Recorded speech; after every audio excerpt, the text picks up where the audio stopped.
You guys hear me okay? Oh, yeah, now you can hear me okay. Okay, good. I'm Dan Rundy. I hold the Schreier Chair here at CSIS. Thanks, everybody, for coming. We're going to be talking about subnational domestic resource mobilization, innovation development. I mean, I don't know what got you all here to show up. I don't think that title in itself brought you here, but I think the content will. So we need to come up with more marketing, more buzzy titles, and we're going to work on that. But we're here because I think this is beyond the silliness of the title. The topic's quite important, and I think all of you understand that, and all the panelists up here understand that. And so the world is urbanizing quickly, and I think more than 50% of the world lives in cities today, and in very short order, even in Africa, more than half the people live in cities sometime in the next decade or so. So, you know, we've done a number of things around urbanization here at CSIS. We've done a number of things around financing for development here at CSIS. And we've done some things around infrastructure here at CSIS. And we've done some things around innovation here around CSIS. So all of those things, and taxes here at CSIS. And if you look at cities, the two key components of success for cities are having competent managers, capable managers and leaders, and the second is ways to finance all the infrastructure that you're going to need around water and power, wastewater, roads, all of that stuff.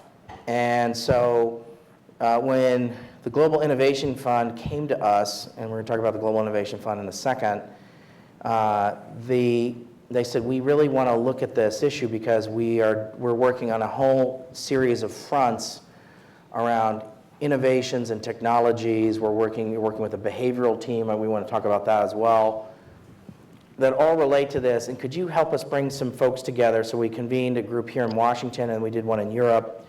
And we have a forthcoming paper that's coming out next week, which is we're gonna talk around the paper. And then we promise as a party favor to all of you for coming, you'll get a paper next Friday from us about that's going to detail it. And so I think the three big, we had several punchlines from the work that we did. One is that we need to work to build local governance capacity to collect local taxes and fees. We need to support widespread training and dissemination of digital technologies to track, collect, and manage government revenues. And we need to invest in new opportunities to identify innovative and catalytic interventions to improve tax collections and local government capacity. Now, since my friend Agnes Dashwitz is here, I need to be very careful about the term DRM because she and I are in agreement about DRM is not just about taxes, it's about local savings and investment. And so, but I know that I have been guilty of this and others in town have been guilty of this, of using DRM interchangeably with taxes. So we will use DRM here, of which a subset of DRM is taxes, but DRM is a broader agenda than just taxes. So I just want to make sure, given that I suspect, there are other people here as well, but I want to just make sure I'm meeting the Agnes seal of approval here. So I'm glad Agnes is here, but I think it's just important when we use the term DRM, we just need to be aware of that. We've got a very thoughtful and interesting panel to help us unpack this conversation. We have Alex Wayne, who is the Chief Executive Officer of the Global Innovation Fund. We've got Jeremy Gorelick, who's a Senior Advisor for Municipal Finance for Tetra Tech. We then have Melissa Rosser, who's the Acting Director of the Office of Economic Policy at AID. And then we've got my friend Mark Gallagher, known to many of you as a former Chief Economist at Grant Thornton, but is also a friend, amigo de la casa here at CSIS. And then we have David Painter, who's an Associate Professor at Georgetown University. And I just want to be sure everyone knows I love taxes, guys. Everyone on this panel, I want everyone to know I love domestic research, I love taxes. So we're going to start with that. So Alex, can you I think we can't have this conversation unless we spend a minute about what I think is one of the most important changes on the development landscape in the last 5 years, which is the emergence of the Global Innovation Fund. What is the Global Innovation Fund, and why did you guys come to us and say, we want to talk about subnational DRM innovation, which as a thing? As a thing, right? Yeah. Well, thanks, Dan, so much for this opportunity to be your partner in learning about this topic, and thanks to all of you for being here today to carry on the conversation. I will say just a few quick words about what the Global Innovation Fund is. And why we chose this topic as one in which we wanted to really take a deep dive and understand the innovation agenda. The Global Innovation Fund is a hybrid investment fund that finances evidence-based innovation that is intended to transform the lives of millions of people. We work particularly in fragile places, fragile communities, and countries where there are important investment opportunities with high social returns, but it's often quite difficult to get the right capital at the right time to the right people. Private funds in those kinds of places are scarce for early stage projects, especially those kind of projects that require patient, risk-tolerant capital. And there's a large class of investments where the social rate of return may far exceed private financial return. We also support innovation that scales up not only through markets, but through the public sector in these contexts. But in either of those cases, it can sometimes be that public development agencies, our friends at AID, and DFID, the development agency in the country where I live now, they often face restrictions on investing in private enterprises. And they also have difficulty investing in a portfolio of efforts that could include really vivid failures as well as successes. But that's exactly the kind of a portfolio that venture-style investor is actually looking for. And that's partly why we sometimes describe GIF as venture capital for fragile places. We are backed by bilateral aid agencies, but we take a venture-style approach to risk-taking and our willingness to trade off on risk and social return. We focus relentlessly on building sustainable and measured social returns. That's because we are spending bilateral aid money. We are taking risks. We better be best in class at measuring social value when we do so. And we are backed by a coalition of governments so that our successes and our failures are shared by many. So now, the Global Innovation Fund, in theory, can invest in innovation in any sector and in any geography. The key things that are determinants of and screens for us in making investments are, do these things benefit the lives of people who live under $5 a day? Is the innovation backed by rigorous evidence? And does it have the potential to reach scale? So why then sub-sovereign domestic resource mobilization? If we can work in any sector at all, why this one? Well, Dan mentioned this point about increasing urbanization, but I'd go even further than that, and I would say actually a lot of the urbanization that is taking place today is not taking place in megacities and in capitals. It's taking place in tier 2 and tier 3 towns. Now, on the one hand, that means the challenges of providing services to people are that much greater. You're working in places in which infrastructure is even more limited than it is in some larger cities. On the other hand, the opportunity for innovation in how we provide public services is also greater.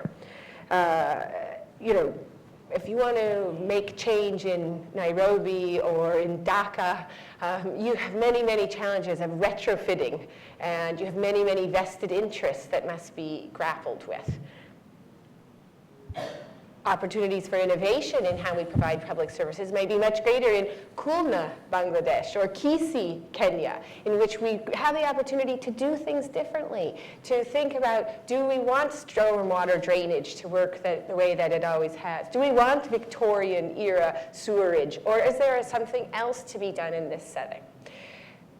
Either way, whatever we're going to do, we're going to need the resources to finance both that capital expenditure and to cover the cost of ongoing operations and maintenance. And that's really where the sub-sovereign resource mobilization question comes in. When we first started thinking about this challenge, urbanization in tier 2 and tier 3 cities, and what might be the innovation agenda that GIF might back, it's not a big brainwave to say that we realize there's 2 tacks that you could go about in taking this challenge on. The first is to reduce the cost of public service delivery. And the second is to increase the resources available for service delivery, whether it's by private firms contracted out to by government or by local government itself. I guess those two things are complementary to Dan's point that you made about increasing capacity for service delivery. And so we've made a few investments in this space as we're beginning to learn about what is the innovation agenda there? How can we drive this stuff? On the topic of reducing costs, just to give an example of how we've been thinking about this, we took an equity stake in a company called Segovia, which is a software as a service company intended to make it cheaper and easier to provide very secure cash transfers to people as part of social safety net programs. They intend, if using the Segovia technology for your cash transfer programs should reduce leakage by something like 30 to 35%. They work mostly in Pakistan right now, and that's an interesting example of we can do things differently in how we provide services, in that case, welfare payments to people.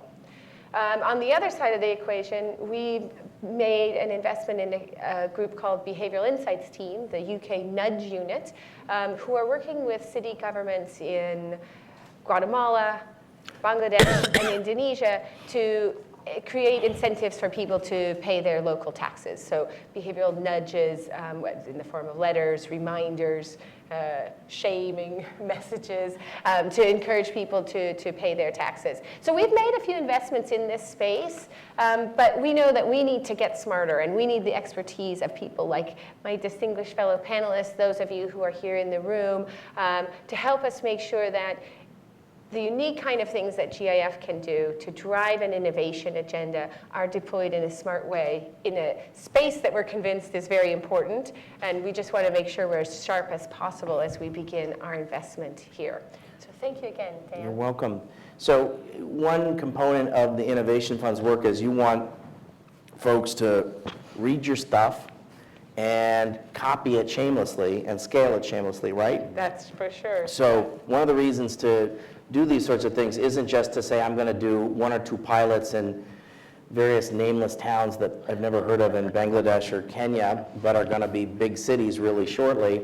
But it's about getting a network of partners to say, oh, wow, look at this change. How do I adapt it? How do I scale it? How do I incorporate it? How to get that into my bloodstream?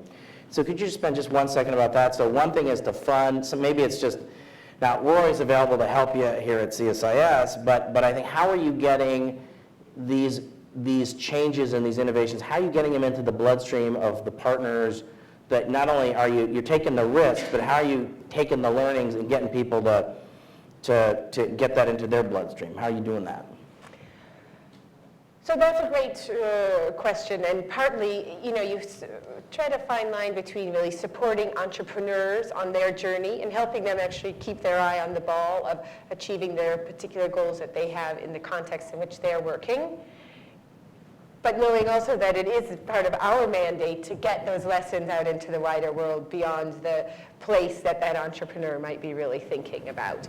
And so part of how we do that is by sharing the lessons that we have learned, but also bringing networks of people together to share with each other around particular topics too. So take this Behavioral Insights Team grant that we made, for example.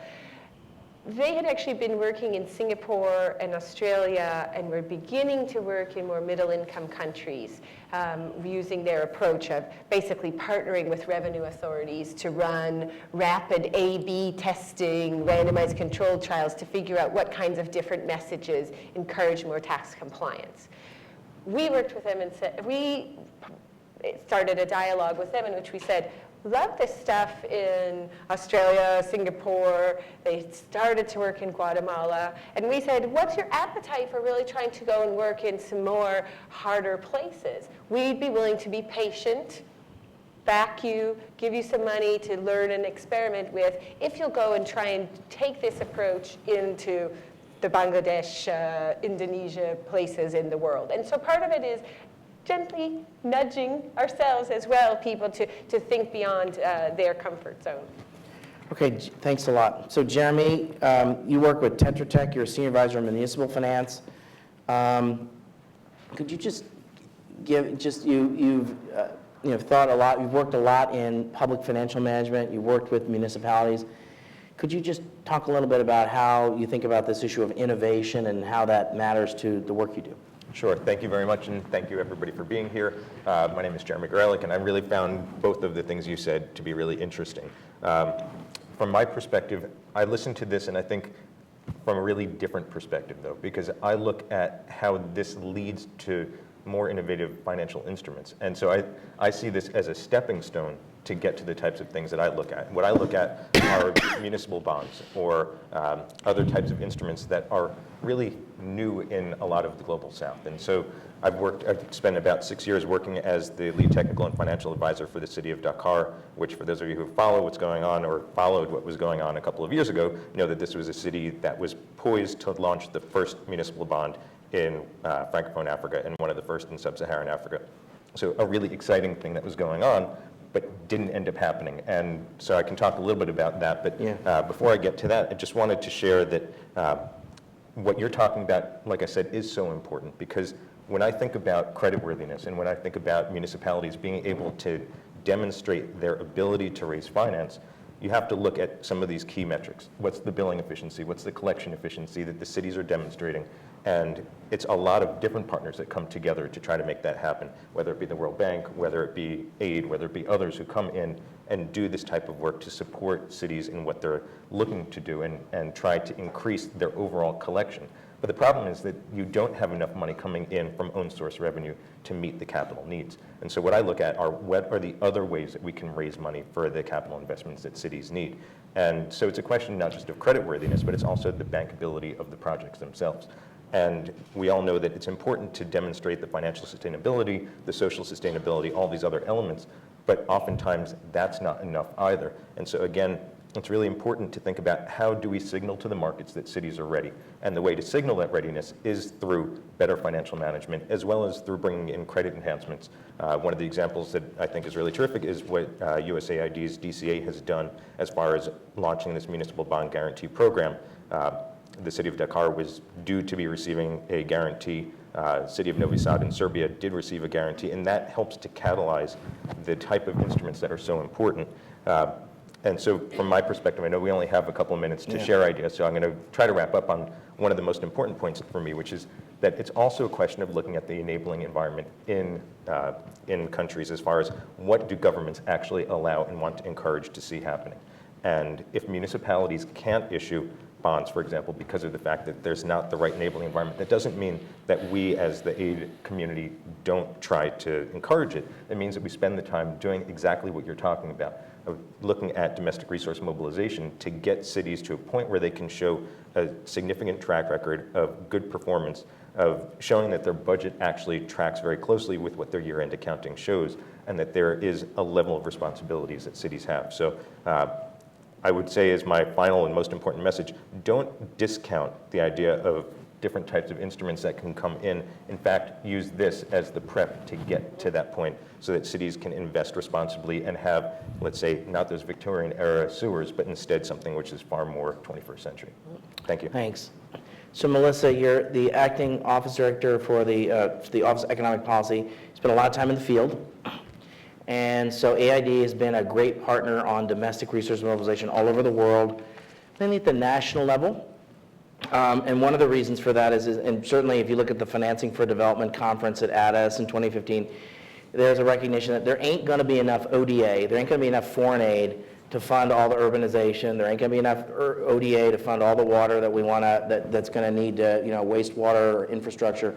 We're going to need other sorts of capital to do that. So I'm just really curious about how is AID thinking about this topic of domestic resource mobilization and how the conversation around innovation might fit into that. So. Thanks, yes. So I have spent about 14 years in the field, and I'm just back in Washington for the first time in quite a long time. So I'm happy to be here and try to share some of my field experience. And sub-national government domestic resource mobilization, particularly, I have had the most experience in Haiti, where we did work with municipal governments. And I appreciated your comments about not working necessarily always in the capital city. And after the earthquake, when a lot of people in 2010 moved to secondary cities, and secondary cities had to be host communities, for people who'd been affected by the earthquake, it became very clear that the municipal governments in these areas did not have the capacity to manage that kind of crisis, or to prepare for crisis mitigation in the future. And so we focused our efforts in Haiti then on those secondary cities. And I think we've had some really interesting results from that. And we did try to use some different technologies. You're right, there are opportunities to leapfrog over some older technologies, because there's really nothing in these areas to build on. We were looking at problems of infrastructure, electricity. So really, capacity building and technology came second to just figuring out the basic ways in which we were going to be able to help municipalities to raise revenue, but also to spend it responsibly. And I think when you ask about what AID's perspective is, when we think of domestic resource mobilization, it isn't just, as you said, taxes. It's also helping municipal governments and national governments to be able to spend their resources more effectively, and to have a good track record of accountability, transparency, and good financial management, so they can attract resources from other places. In a country like Haiti, which was, of course, I think, a more challenging environment in some ways, because there was a clear lack of capacity. The enabling environment in the country at the time wasn't very good. So we had to start with the very basics. How do you link citizens to their local government? I mean, that was before you even start talking about raising money. It's creating that trust between citizens and their government. And that's not a tradition that a lot of these countries have, or if they've had it in the past, it's been lost to distant memory. And especially municipal governments in places like Haiti that have very poor constitutional laws and legal frameworks that lay out the roles and responsibilities of these local governments, they were mostly treated as sort of patronage mechanisms for powerful politicians. And so the idea of getting a local mayor to hold a public meeting and to solicit input on, okay, what are our community priorities? What would a municipal budget look like? I mean, they didn't have municipal budgets in most of these places until USAID programs started to help them develop it. But first developing that sense of accountability. And there were a lot of public meetings and a lot of consultations. And the work in the early days was not about so much innovation as just, that old-fashioned development assistance work where you get people together and talk and share ideas and get input. And in the case of Haiti, I mean, each municipality we worked with, before we helped them with any of their actual revenue generation, they had to come up with a municipal plan that laid out sort of a prioritized list of where the money would go. And then we also worked with civil society groups to help them to track that progress. And I'm happy to say, I think this was one of the successes in Haiti, is that there now are a lot more consultative meetings between local government officials and citizens. And it's not that it always works perfectly, but I think it's irresponsible of us to try to increase revenue generation if we haven't done that first initial work of trying to create a sense of accountability on the part of the local government officials with their taxpayers. And so I think that the innovation, the GPS mapping of properties, the fixing the cadastro.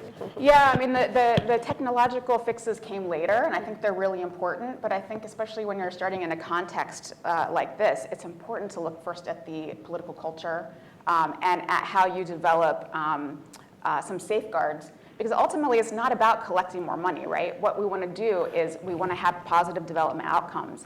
And in my experience, the best and most sustainable development outcomes come from local government, municipal governments, working with their citizens to come up with the priorities. And then also, if they have some of their own resources to put into those priorities, it develops a sense of ownership and a sense of pride, really, that they can deliver services, sometimes for these governments for the first time, to their citizens, because most of the time their budget has been spent on paying salaries and just being a sort of hiring mechanism for the local senators' buddies. And you find that people really responded to that. So I guess I just want to say I think there's a great role for innovation, and I'm so happy you're doing what you're doing. I think we also need to think that this is an iterative process that starts early on with this developing, the citizen-government relationship.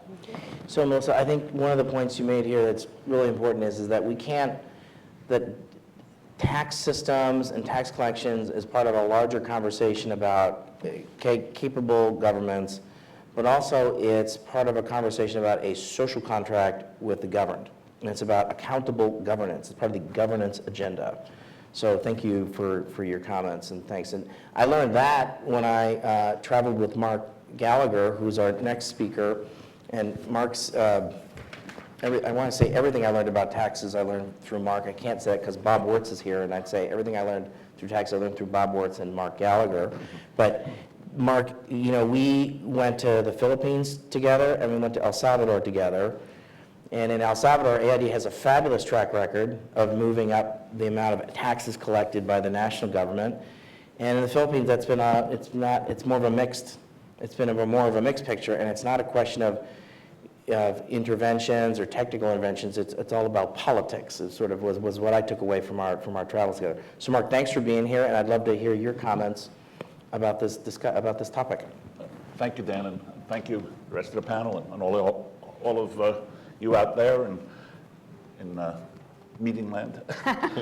Dan had asked me to speak about technology and local DRM, so I thought I should focus. So DRM for me, in this particular case, means own revenue generation for subnational governments. And technology, I'm going to talk about E-technology versus F-technology, or this sort of more fintech, I suppose, although more institutional, I would say. So let's take from the top. I've been criticized for being too linear, but I've also been complimented for it. So I'm just going to be who I am. So let's think about the revenues, or the own revenues that local governments do produce around the world. And they don't all produce all of these, but many of them produce most of these. So we can start off with our favorite is the property tax, but there's also the property transfer tax, which is, in many countries, produces more revenue than the property tax itself, mainly because they have a stupid property tax law, but I don't want to editorialize. There's also fees that can be earned from the registration of properties, such as stamp tax and that sort of thing. There's also, related to that, land use taxes. If municipalities let you use properties for certain purposes and such, they can charge a fee for that. Many places have local sales taxes. Certainly in this country we have local sales taxes, but even in the Balkans they still have some places with local sales taxes. They have, some countries have the personal income tax. Our country, we have personal income tax at the state level, but if you think of it,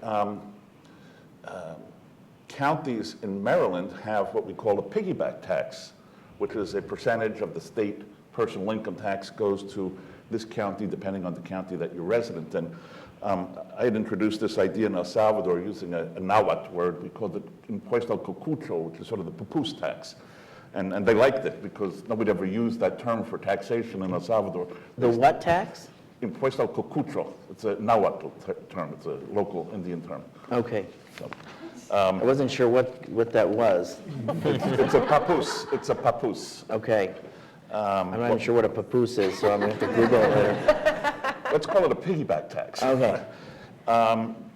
And then, there's tax on economic activity. Well, what does this mean? Well, a lot of Latin American countries they term it tax on economic activity, but what it is a tax on the assets that are located, physical assets that are located in their particular municipality, assets of companies. And they might be industrial and commercial. Then they have fees and charges for local services, such as parking and validation of documents and compliance certificates, notary services perhaps. Then they have permits for construction and licensing of work and such. So these are the sort of things, and also charges for rezoning. So these are the ways that they get revenues, and what I call own revenues. I don't want to talk about the transfer system that they have with the central government, but one way to kill an own revenue system is to have a bad transfer system, which is a topic that I love because it's great for econometric work, it's great for political economy, but I'm not going to talk about it. So let's go. So how do you do these taxes better with e-technology? Now, you can't do the same thing throughout the world. Not all, the city of Dakar is going to be different in its capacity from Jakarta and its needs. But it's also going to be a lot different from any place in Liberia. Dan, you were writing about Liberia. You and Charles were writing about Liberia.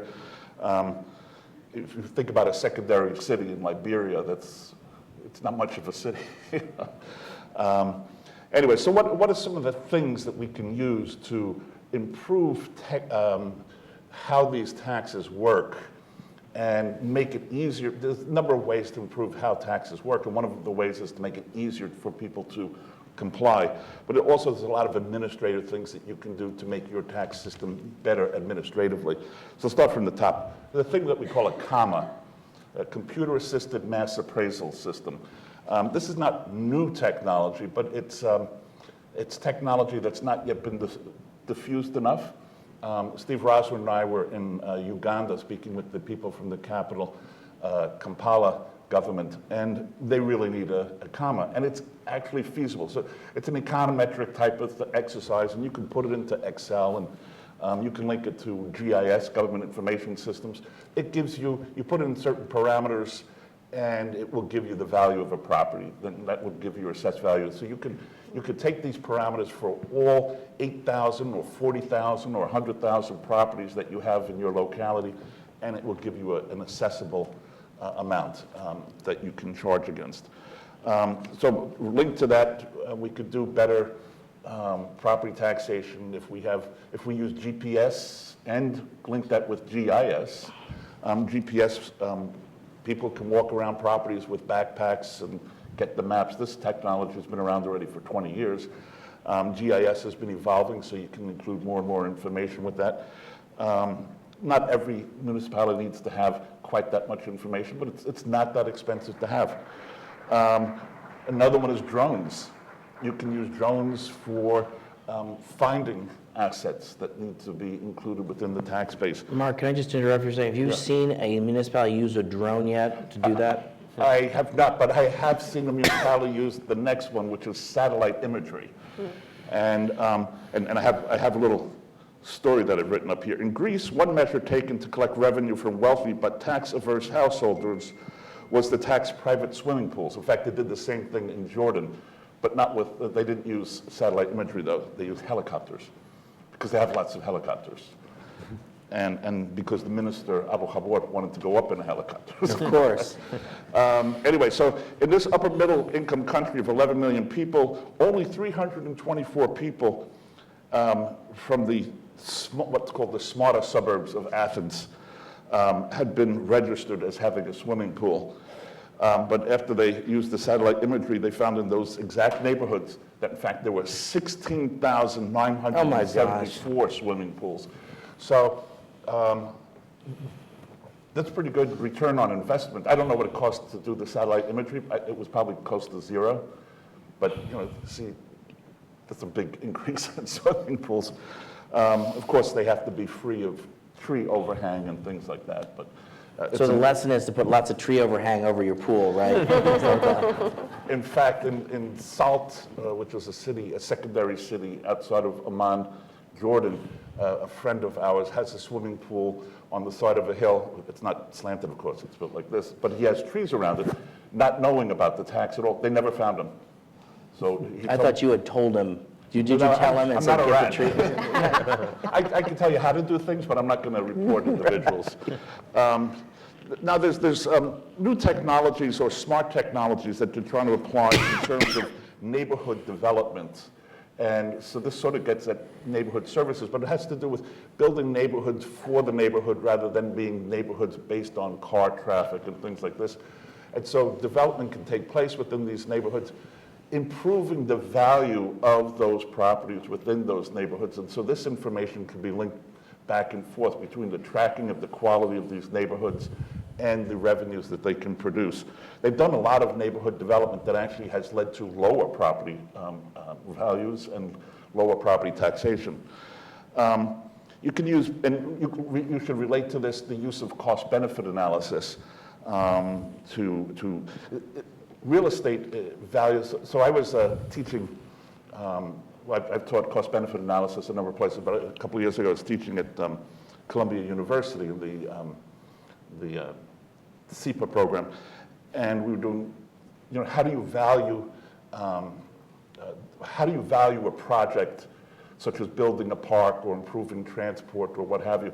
And so we created a database of a city, and we were able to show precisely proximity of properties to specific things, certain types of parks, schools, and other amenities. From this, you can find out the exact value that people through the real estate market place on those services. And so we were trying to see what's the value of those services.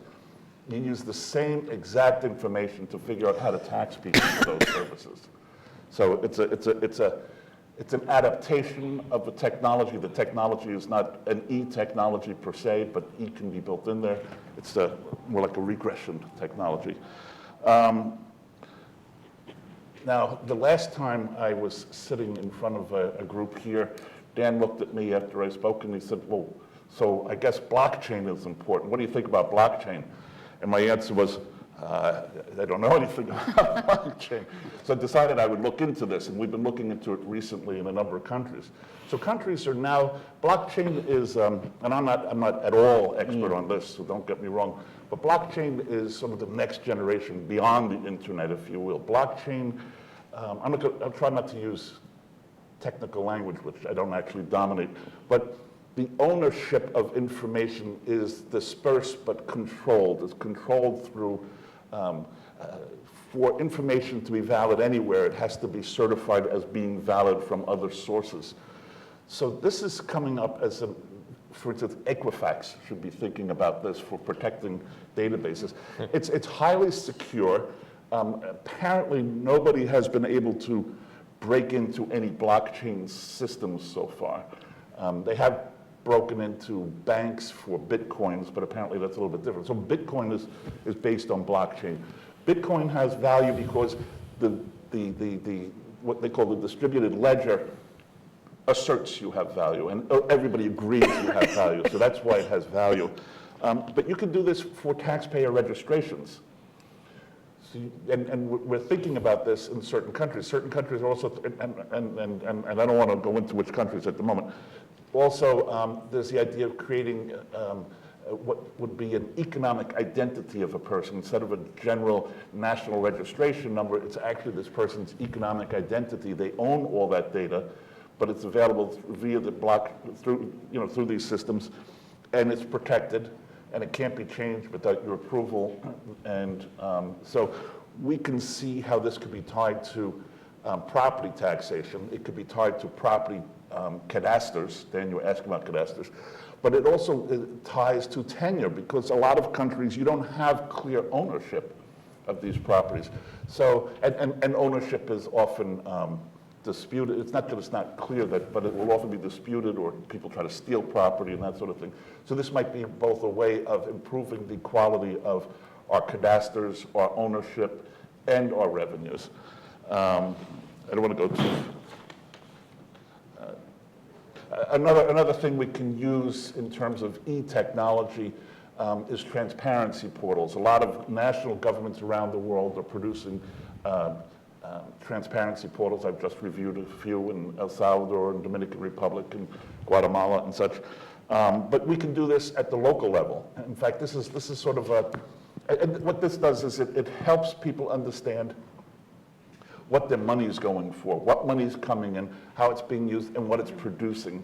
And this, I think particularly at the local level, local meaning a couple of million people, can be very useful in terms of giving people a feeling that, you know, it's not all just frittered away, it's not just wasted, there's actually stuff I'm getting.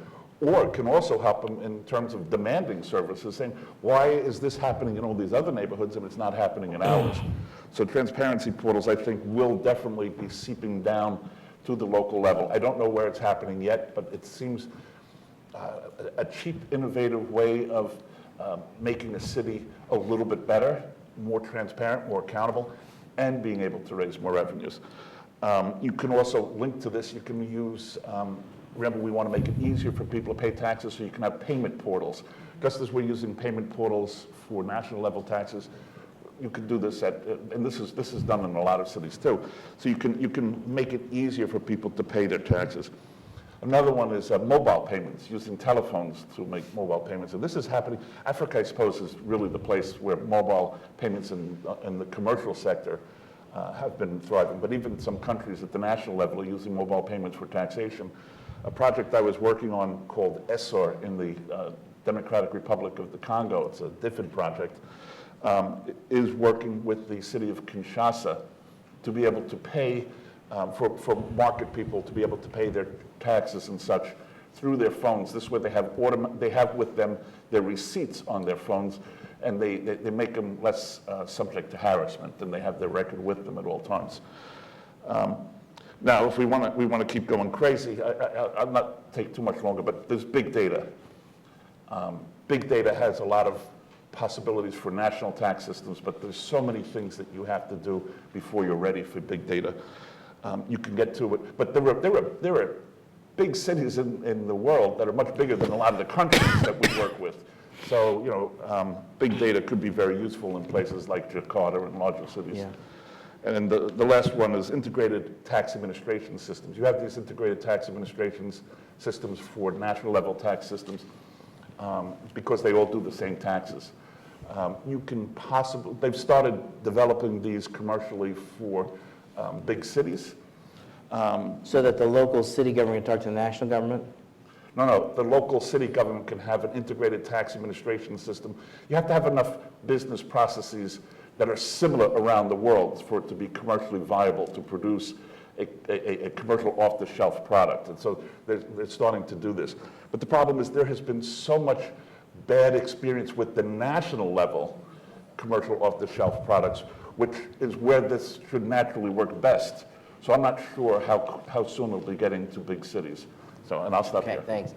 David, you're a senior development finance advisor. Just share a little bit about your background, just so there's so many David Painters in Washington that I want everyone to know we have the David Painter. So yes. Just remind us in addition to being a senior development finance advisor, just a little bit about your background. Yes, that's right. I'm not affiliated with Georgetown University.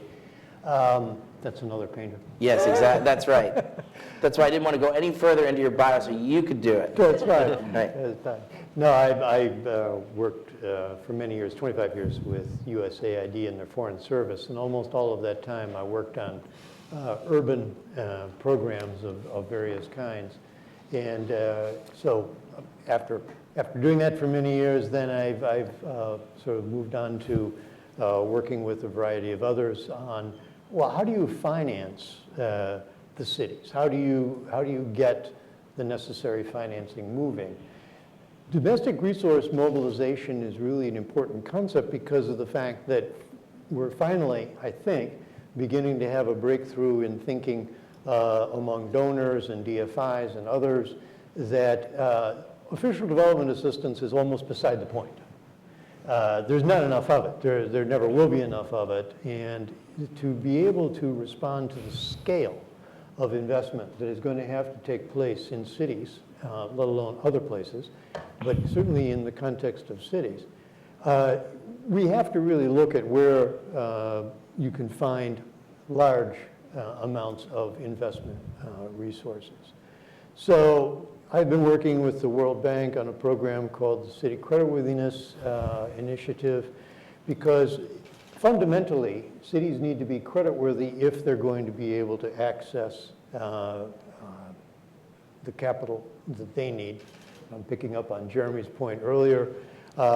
I think in the audience today we have Nat Gandhi, who was the CFO for the City of Washington, D.C., and also one of our faculty in the Creditworthiness Initiative.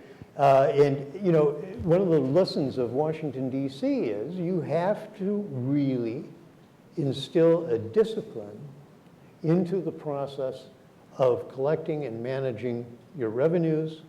You have to have transparency. I go to Mark's point as to what is going on with those revenues while you're spending them. You have to have the commitment of the city to its population. I think all of these pieces are, you know, if you will, part of the whole picture on domestic resource mobilization. I want to take, you know, Mark, I think, covered some very interesting points about own source revenue. But I think we don't want, and I'm not saying he was implying we should, limit DRM for cities to own source revenues. There may be, in many places, more efficiency in collecting revenue, domestic resources, through the central government and then sharing them with the cities. That's a perfectly legitimate way of providing domestic resources to cities. It's still, we're still talking about taxes and sharing of those kinds of revenues. But the key to making that successful is that that transfer has to be entirely predictable. It has to be not subject to the whim of politicians at the national level on a year-to-year basis. It has to be something that the city understands and can count on year in, year out, year after year. So there are places where that happens. For instance, in Mexico, the Constitution of Mexico distinguishes certain taxes that are going to be shared with the subnational level of government. So it's a constitutional issue. It's not law. Parliament, the Congress in Mexico cannot change the way in which those taxes get allocated. That kind of an approach is something that's going to be more and more necessary, I believe, if we're going to find the kind of resources that cities need in order to really make the investments that they have to make coming up. And the reason is that you are going to have to leverage the domestic resource mobilization. At the tax level, you're going to have to take those flows of taxes and you're going to need to turn them into a certain, if you will, lump of capital all at one time. You can do that through syndicated loans. You can do that through municipal bonds. In the U.S., we use the bond model. In many countries, the banking system is utilized more commonly. But the point is that you do need to bring it all together in a large amount where you can say, okay, now we can fix the road. We can put in the necessary street lighting. We can solve the problem of water distribution. We can get the sewers in to the neighborhoods that don't have them. All of these kinds of investments that cities have to make in order for them to become sustainable places. The leveraging depends not only on having the flow of domestic resources, both own source and transfers coming into the cities. It depends on their ability to manage them, which I think we were talking about earlier. Nat Gandhi, once again, can tell you great stories about managing resources and how you manage revenue collection. There are lots of technologies, as Mark points out, on the revenue side that can be used. There are also many technologies that can be employed on the expenditure side. I think all of these things need to be considered in the context of domestic resource mobilization. But I really do go back to what Jeremy was saying earlier, and that is, it's really about taking these flows and turning them into the capital that the city needs to invest in order to become sustainable. And that is a process where you're going to have to be sure that leverage is possible. In many countries in the developing world, cities are not even allowed to borrow in their own name, okay? If you can imagine that. In the US, that would be unthinkable. But in many places, it is almost impossible for cities to borrow. Then there's a set of places where they can only borrow from the government or a government institution. And that pretty much makes sure that nothing happens. Because, not to put too fine a point on it, government isn't a good lender. It's not the business the government should be in, shouldn't be lending money. They don't do it well. But the point is they have to open up. And this is a matter of political will. It's a matter of political will at the national level to be able to share resources. It's a matter of political will at the national level to open up the possibility of accessing finance.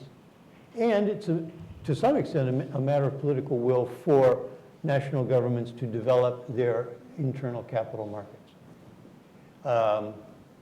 The case of Dakar is very interesting. There you have actually a regional capital market because the currency is a regional currency.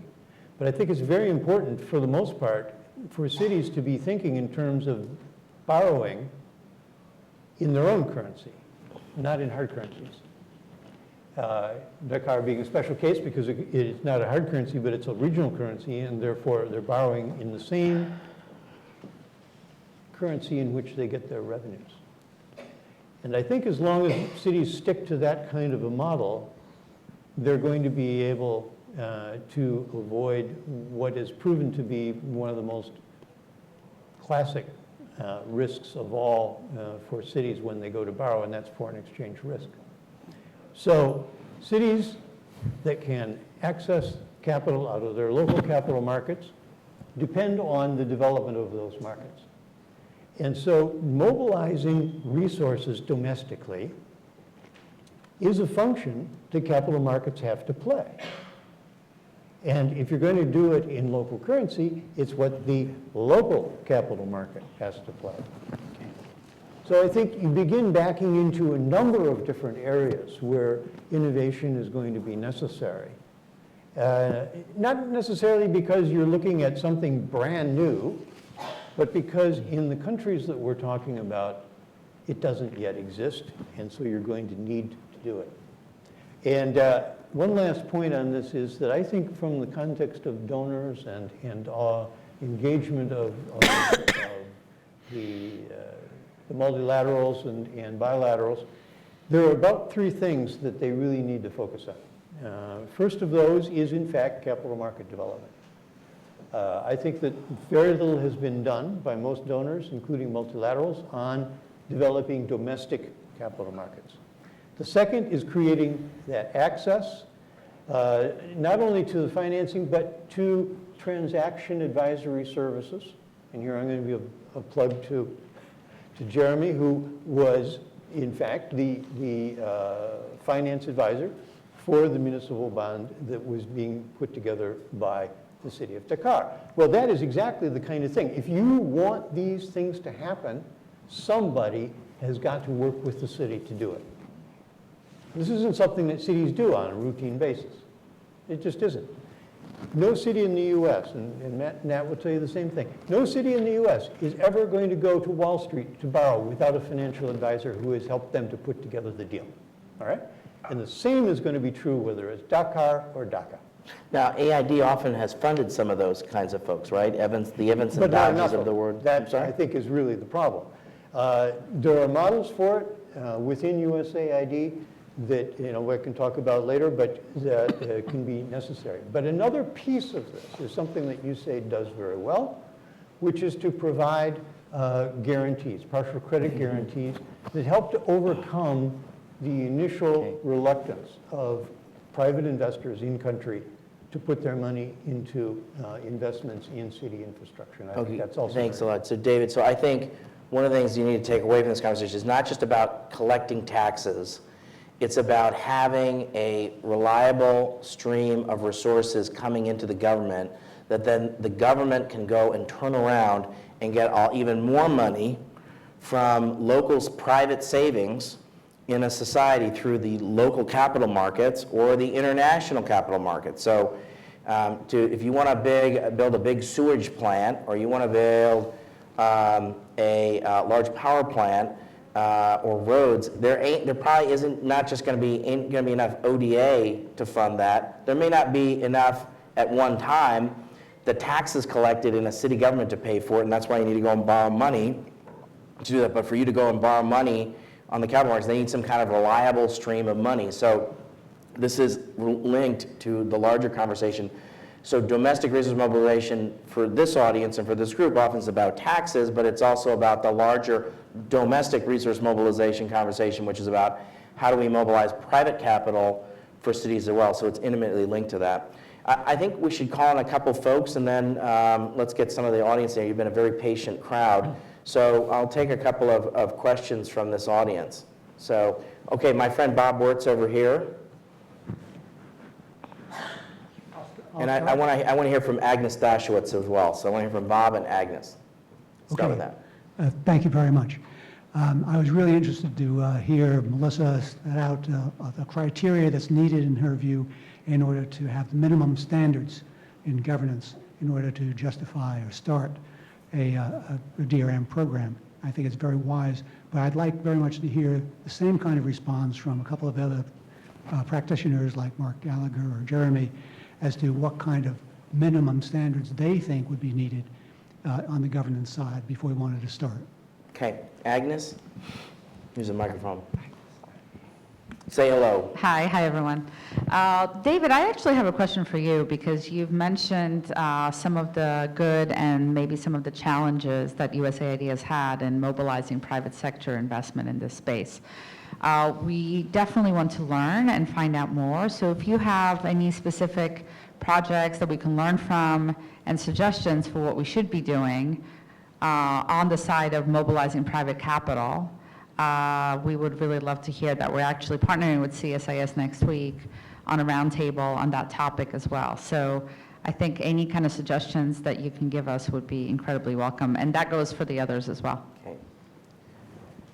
Can I hear from my friend who does wastewater work, the foundation, right here? Louis Borston from the Osprey Foundation. I wasn't sure if it was seagull or osprey, so I didn't want to say. And it was a bird. As Dan and Alex know, I Flies over spent the a fair water. amount of time thinking about water and sanitation. Two opportunities I see here for these organizations, and then a question. First, quickly, an opportunity in trying to deal with the catch-22. We know that poor people will pay for services if they're better, if they get more consistent and reliable services. So there seems to be a catch-22 where the service providers can't get the money to improve the services, and the people won't pay. So I think there's an opportunity to take a risk, which is to, if they're reasonably competent service providers, to try to allow them, front them some money so that they can improve the services, at which point they should get paid more for those services. The second opportunity is to try to understand what services cost. We fund a number of innovative ventures in water and sanitation in various places, and one of the biggest challenges we have is we know exactly that the ventures we fund know exactly what their costs are, and they believe they are more cost effective than the alternatives, but it's almost impossible to find data on the alternatives. So getting good data on what those services actually cost would help the innovators a lot. And the question relates to specifically in the water and sanitation area, is it worth trying to support a municipal utility or other service provider that is more creditworthy than the municipality in which it exists? In other words, is the right thing to do to come in and say, right, we can do better because this particular service has fees that are paid for it, and we can actually end up in a stronger position than municipality around us? Or based on all the experience up there on the panel, is that a foolhardy approach? Okay, so I'm going to start with you, Alex, and we'll just ask people to briefly respond to the questions. You have to answer all of them, you can answer all three, but answer them briefly, either one.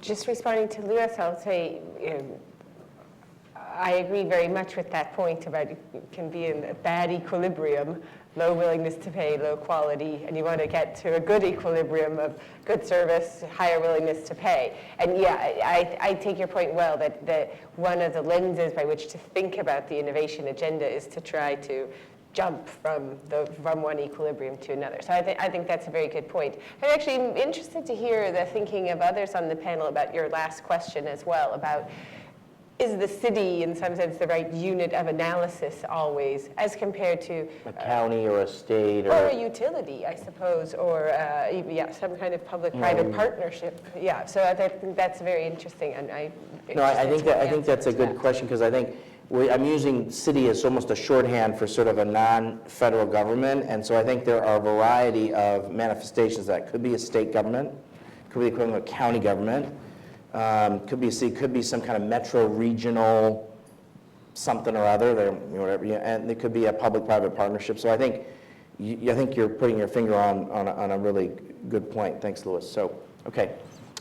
So I will probably skip over the first question because I think Mark will be able to answer that better than I will. But to Agnes's question on financial mobilization, I'll talk specifically about what we did in the city of Dakar. So what we did is we found who we thought were going to be the most likely investors. We talked to the insurance companies and the pension funds who have an appetite for long-term capital and who aren't going to expect to see much movement in the secondary market. So we don't need to worry about liquidity. We need to worry about, is there a sufficient absorption going to happen in the primary market? Once we had that, and we knew that there's not really much liquidity in the secondary market, in the regional market anyway. So once we knew that that was who we were going to target, we started doing working groups with them very early on, talking to them and making sure that they had appetite for this. Because if there's no appetite, we can come up with the best transaction, but if nobody's interested, then it's almost a worthless or not worthwhile endeavor. And we were able to find a number of people who were interested and who wanted to really get together and support this type of transaction. And so had the bond launched, we would have been, it's hard to say, but probably 3 to 4 times oversubscribed, which was a really good thing to know because the demonstration effect of launching that bond would be really exciting. I know the work that you're supporting right now in South Africa also is looking at how to mobilize money and bringing U.S. pension funds in as investors rather than anything else. So I think that it would be exciting to see how all of that comes together and plays out, but I think that if you wait until you have your transaction ready to go, you might actually be doing yourself a disservice. So I think that the earlier you can engage and the earlier you can have working groups get started and people feel like it would be embarrassing for them not to put an order in at the time of subscription is the right way to go. On Lewis's point, it made me think of the example that we're working on in Kenya right now, and the question of, okay, so is it county governments, and how are county governments performing? County governments themselves are relatively new to it's 5 years old, so how does that actually play out? So is it the utilities, or is it the county governments who are the better borrowers, per se, for wastewater and for water treatment facilities? And what we're analyzing right now is, what does the performance look like? And if the county governments effectively are the board of directors who own the utility, how does that work? And what's the relationship between the two?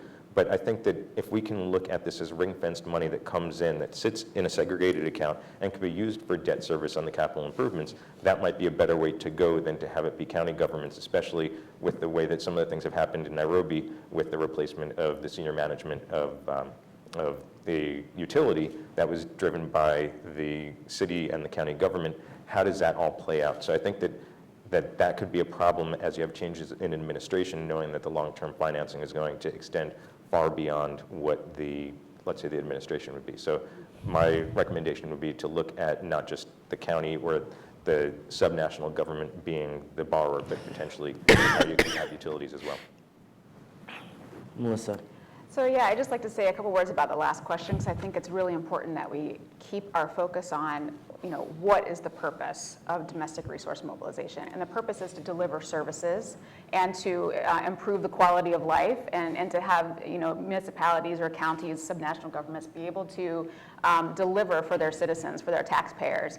And I think that question then is sometimes not just how do you grow the pie, but how do you best use the size of pie that you have, right? And I think that's where we need to partner more with some of these governments to help with things like program development and planning. Have them look at, well, what are the services that the municipality needs? How do we best provide those services? Is it through the current parastatal we have, or should we be privatizing? But helping to make those more complicated decisions about investments, and helping to grow the ability of these governments to do cost-benefit analysis, and to look at how they take the resources they have and get the best development outcomes. And I think that's something we shouldn't forget about when we talk about domestic resource mobilization or public financial management. How do we help these governments to have the capacity to improve what they're delivering to their citizens? Okay, Mark? Thank you. I'd like to address, if I may, Bob's points about standards, and Luis, your comments about authorities and such. So on standards, let me go to two angles. The Fund for Social Investment in Honduras, which we sometimes call the FISH, is the main mechanism for carrying out local area projects in that country. And they have established Class A, B, C, and D municipalities in terms of measures that they have for internal capacity. And Class A municipalities can implement the entire project cycle, and they get funded by the FISH. Whereas Class D municipalities don't have the ability to do the planning, the monitoring, the tracking, the contracting, and so those municipalities get projects, but those projects are implemented by the staff of the FISH itself. And I'm sure this exists in a lot of other countries. And so this is pretty standard. Now, on the revenue side and the reporting side and the transparency and being available for getting financing in the future side, a little story is we worked on, this is quite a while ago, on the public finance law, the local public finance law for Montenegro, before Montenegro was a country, in fact, or before it was a sovereign country. And we included in the transfer system, a system that works actually pretty well, we also allocated who gets which revenues and who's responsible for collecting those revenues. One thing is we said you have to collect your own property tax revenues. Whether you can do it or not is your own concern, but we're no longer going to collect it from the central government, because central government didn't even bother because they had to share it anyway. So this is one of the problems with shared revenues. It weakens incentives.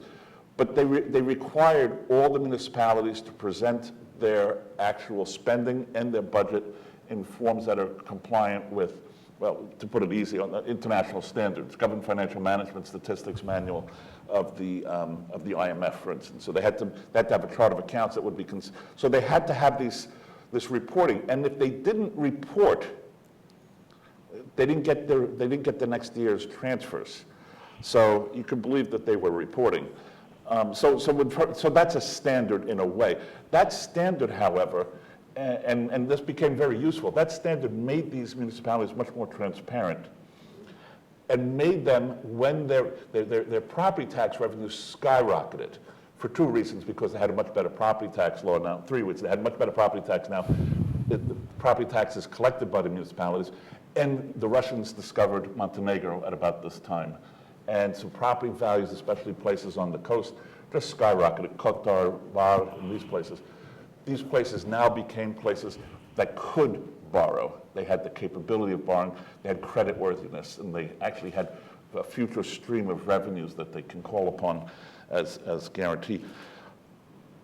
To address Lewis's issue, I think you're absolutely right. I wasn't even thinking about this. I was just thinking the sort of governmental, to the extent that even at the local level, if government can play more a regulator role rather than an executor role in a lot of these things, it's going to be better. And so local government needs to make sure that the legal framework and such is all in place so that water is provided. I know we're not supposed to, Americans don't like to use the passive voice, but we care that water is provided to the people, that electricity is provided to the people. But probably in most cases, especially in bigger cities, it should not be provided by municipal governments. I don't think we need to worry about providing, having property taxes so that we can provide electricity to people. We need to have electric companies providing electricity to people. And so the idea of local authorities, and these authorities can, just like here in the States, these authorities are almost always covering more than one jurisdiction. And I think this is the way to go for many, many places. But the thing is, in a lot of places, particularly in Africa, you're going to have, the more rural the area, the more limited the institutional and human capacities are. You may have people who are quite capable, but you don't have enough of them. So I'll cut off there. David. Well, let me respond to the question that was directed to me to begin with, which is, can I give you some examples of ways in which we've worked as donors on this whole area of DRM, but more specifically getting private investment to take place. I guess I would mention first and foremost the work that USAID did in India under what was called the Financial Institutions Reform and Expansion Project debt market component, or shortened as FIRE-D. Not fired, but FIRE-D. And that project actually went on for some 15 years. And I think that's a characteristic of the kind of time that it takes to really have an impact. But that project really started from the point of saying we need to bring localities, utilities to an improved capital market and get them access and figure out what are all the bumps and barriers and all the rest to making that happen. I think they did a fantastic job of it. And in many cases, many of the cases, they also worked on improving the resource mobilization by the city itself, either that or its utility that was in charge of, well, for instance, water and sanitation. So that's a particularly strong one. A more narrow case is what was done in Mexico by USAID through a Global Development Alliance, where a great deal of time has been put into, again, I think it's getting close to 11 or 12 years, into essentially reforming the rules of engagement between subnational governments and utilities and the Mexican capital markets, and then bringing real transactions to fruition so that you can demonstrate to localities, hey, it really is possible for you to raise the capital you need in order to invest in your own infrastructure for sustainability. So I would commend those two particular things. I can give you more details and I can give you some access to information afterward. Thank you. Okay, we've gone over time. You've been a very patient audience. I just want to give Alex a chance to just kind of give a couple of closing thoughts. Well, excuse me. First, I want to thank everyone for being here. I personally have learned so much from hearing of the wealth of experience of the fellow panelists, and I want to thank you again, Dan, for your support in helping us get smarter in this space and this sector. I'm going to go away myself and think about this point that Melissa made about accountability and transparency as a bedrock that undergirds all of our efforts around resource mobilization. And I think hard, too, about this link between resource mobilization and creditworthiness and how we understand how those three things link together in a chain. as you said, in the context of a local capital market as well. And so I am excited to see where this goes, and I hope there's people in the room who will be partnering as we learn about what's the innovation agenda in this important space. Thanks a lot. Please join me in thanking the panel.